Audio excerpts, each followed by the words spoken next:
See, yesterday between the Nuggets and the Thunder, it was competitive until the second half when OKC went all gas, no brakes, punching their ticket to the Western Conference Finals with a 32-point win. Jokic is at the mic after back-to-back years falling short in the conference semis. Do you feel like this team could still win a championship as it's put together now? I mean, we didn't, so obviously we can't. If we could, we will win it. So I don't believe in those if stuff. So we had the opportunity, we didn't win it. So I think we can't. But from now, like next couple of days, there's gonna be a lot of beer probably. All right, 2 years falling short of the conference finals.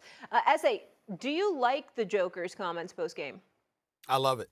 I love it because I respect the hell out of him. I think he's phenomenal. I think he's great. He was first in the league in triple doubles. He was second, third rather. He was second in career in assists at 10.2 assists per game. He was third in steals, rebounds, and a career high 29.6 points per game. The brother is phenomenal, and he's a champion. And by the way, they were a minus 22 in the playoffs whenever he wasn't on the court. He is special. He needs help. And basically he's saying, that's exactly what I need. No problem with it whatsoever. Marcus? I mean, he's just being real, right? Like we didn't have Denver get to the finals. I think he was just getting up there. He's being real. I think also though, like in that game 7, and I have to just touch on this, like I didn't like his body language. When things weren't going right, he was complaining so much. I thought that it kind of like bear down on the team a little bit, right? And I just have to say this. David Adelman, it had to be some type of fixes in that game. It had to be some type of adjustments. And I think that Jokic didn't do a great job of communicating with his coach and showing him what needs to be changed because they just continue to do the same thing. Wait a minute, Wade! We might need to get some security out here again. Help bring the NYPD back. Haliburton and Brunson with a stare down. Wow, isn't that fitting? The rematch that's been brewing. Jalen Brunson, the Knicks, will face Tyrese Haliburton, the Pacers, in the Eastern Conference Finals starting Wednesday. Last year, Indiana got the best in New York, winning 4-3 in the semis, but teams weren't at full strength then. So the Pacers and the Knicks are facing off in the Conference Finals for the 4th time, which is tied for the most meetings in the Conference Finals between opposing teams since conferences were established in the 70s. The Pacers have won 3 straight postseason meetings against the New York Knicks. Stephen A., you're a thespian. I know you love the drama. So let's talk storyline, sir. You also worked for a newspaper as a columnist for a long time, so you certainly know how to drum it up. Essay, tell me what is the most intriguing Eastern Conference Finals storyline? I would honestly have to say to you, I mean, it's relatively simplistic when you think about Haliburton and Jalen Brunson. I mean, we can bring up the other names. I mean, if this were the finals, for example, and it was Minnesota versus New York, which I think most people would love, it wouldn't just be Ant-Man. It would be the Karl Anthony Towns, Julius Randle angle, since they were swapped essentially for one another.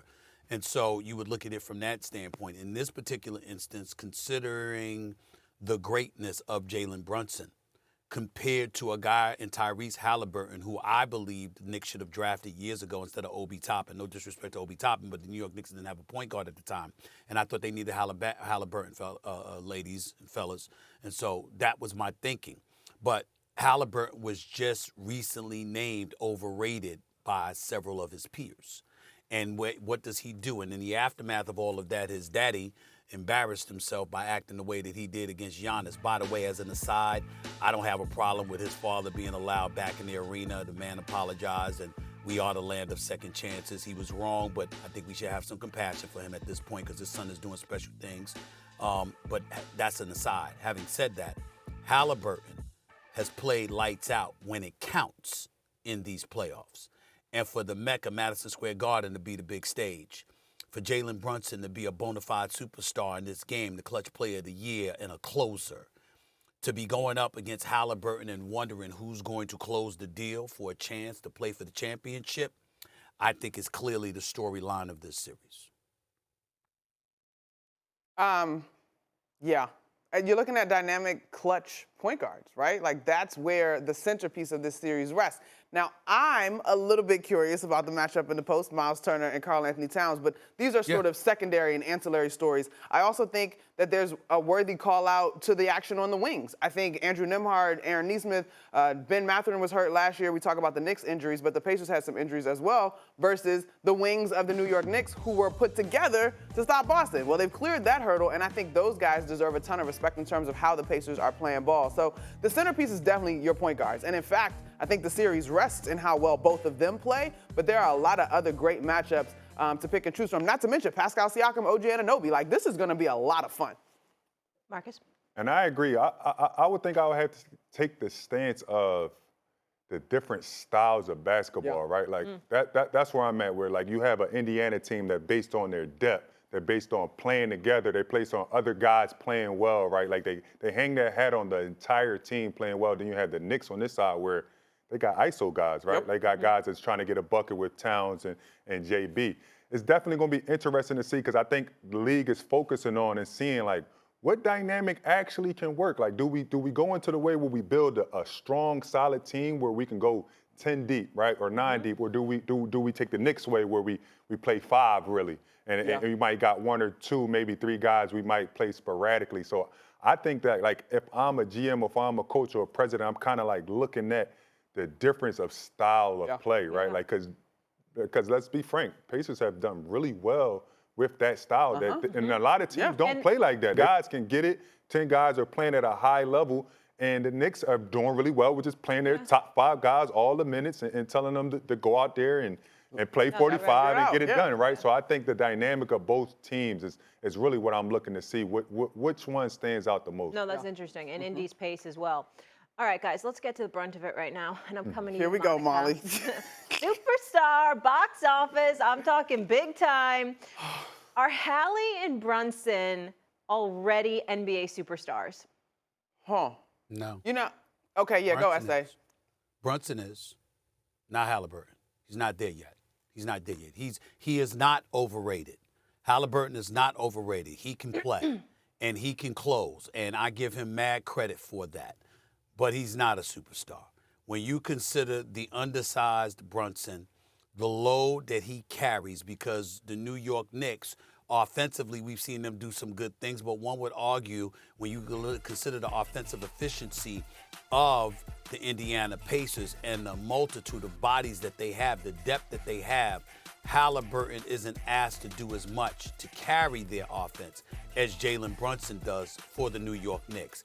And to have that load on the biggest stage and to answer the call the way that he has, averaging 36 a game after losses in the postseason, doing what he has done for the New York Knicks since he has arrived. I don't know if you know this, Monica or Marcus, but did y'all know that in the 3 years Jalen Brunson has been in New York City, do you know he is the leading scorer in the postseason, averaging 30 a game over these 3 years? Yeah.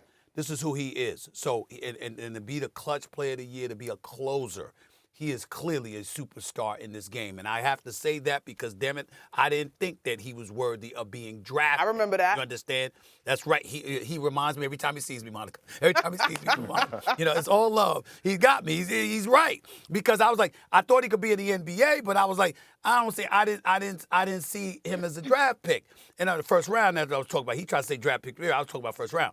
But nevertheless, he deserves it. He has earned it. The brother is special. There's no doubt about it. Haliburton makes noise and deserves our respect, but he's not a superstar.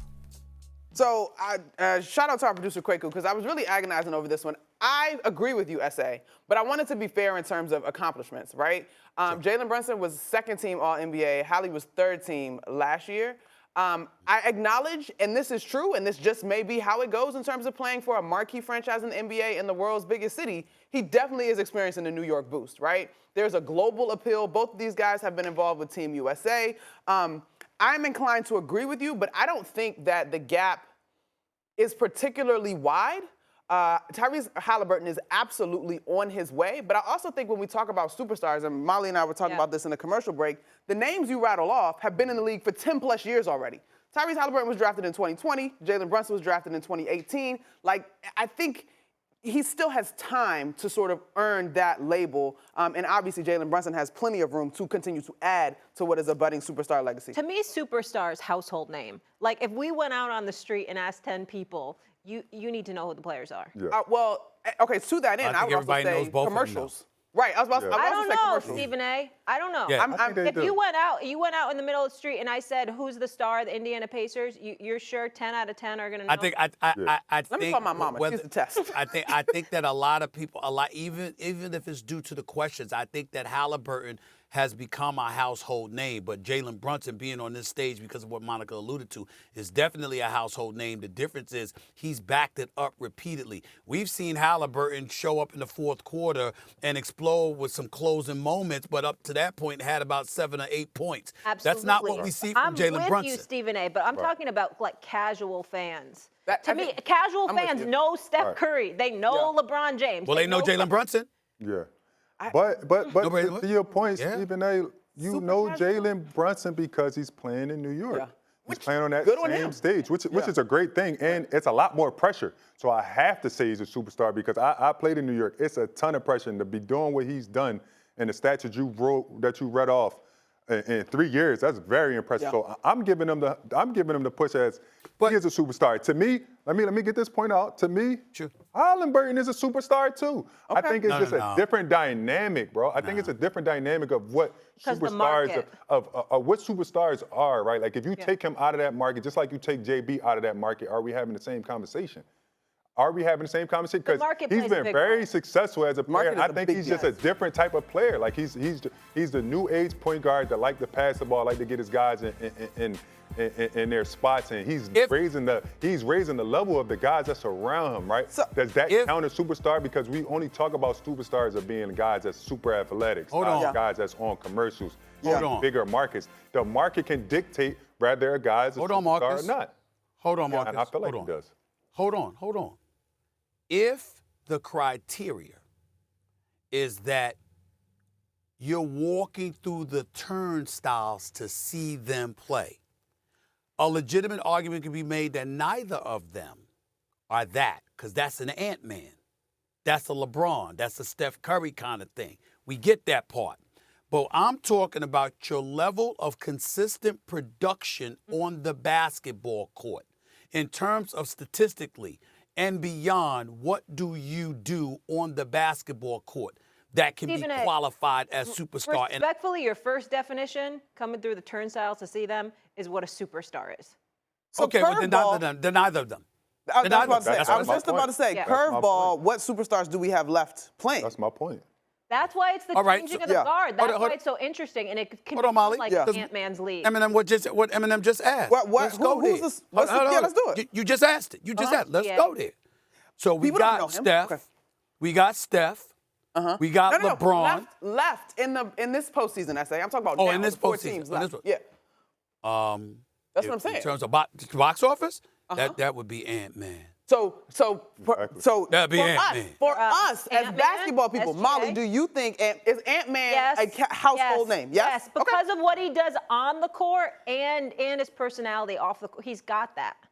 He's got that it factor to me. I agree, but now we're going. I know he says he doesn't want it, but he's got it. I agree, but I'm going two definitions that we just came up with: turnstile, box office, must see. But I'm also going household name, and I just don't know for household name the way that we talk about Steph, LeBron, KD, Minnesota. He's certainly on his way. Yeah. But I just don't know.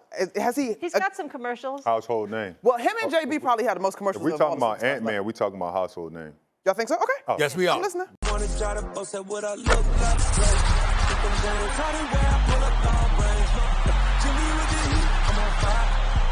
It's NBA, it's